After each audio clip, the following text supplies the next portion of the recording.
A new development in a story I first started working 6 years ago. The suspected triggerman in the murder of Border Patrol agent Brian Terry has finally been arrested in Mexico. Heraclios Orosio Arianes will be extradited to the U.S. Terry was murdered in Arizona by illegal immigrants armed with weapons the feds secretly allowed to be trafficked to drug cartels. ATF agent John Dodson publicly blew the whistle on the government operation in an interview with me in 2011. At least 69 deaths have been linked to criminals who used weapons trafficked in the Fast and Furious case, but the government will not release the full accounting that Congress has asked for. Tax day is Tuesday, for some the most dreaded day on the American calendar. Today we follow the money in a new report by the Treasury Department Inspector General calling out the IRS for seizing millions of dollars from Americans who haven't done anything wrong. We recently got details from Robert Johnson, an attorney with the libertarian civil liberties law firm Institute for Justice. The ultimate takeaway here is that civil forfeiture allows the government to take people's property based on the suspicion of criminal wrongdoing, but without actually having to prove to a court that somebody did something wrong. And that takes the presumption of innocence and it turns it on its head.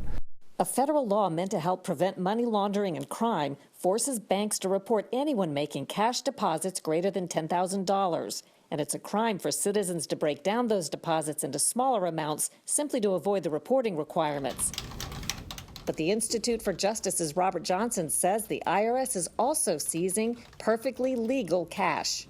The problem is that this law has been applied to all kinds of innocent small business owners who aren't trying to hide anything from the government. They just happen to be depositing cash in the bank in amounts under $10,000. The Treasury Department Inspector General looked at a sampling of cases and found that 9 out of 10 times the IRS seized money that Americans had obtained legally. The IG also found the government pursued cases based solely on patterns of cash deposits without looking for associated criminal activity. The IRS was basically trolling through people's bank statements, looking for cases where they could find a pattern of under $10,000 deposits. And then when they found that pattern, rather than going to the person and saying, hey, you know, what's going on here? Is there some sort of explanation? Instead, they would just seize the entire bank account. And then they would hold it. You know, the first time these people realize that they're even potentially violating the law is when someone from the IRS shows up and tells them that they've already seized their entire bank account. And I think what this really shows is that nobody is safe from this kind of abuse of civil forfeiture. And we all are potentially at risk for being targeted.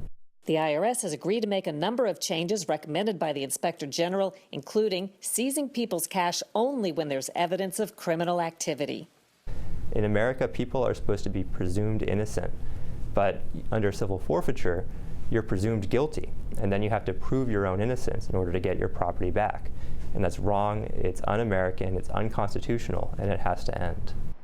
The IRS has invited more than 1,800 people impacted by the questionable seizures to petition to have their money returned.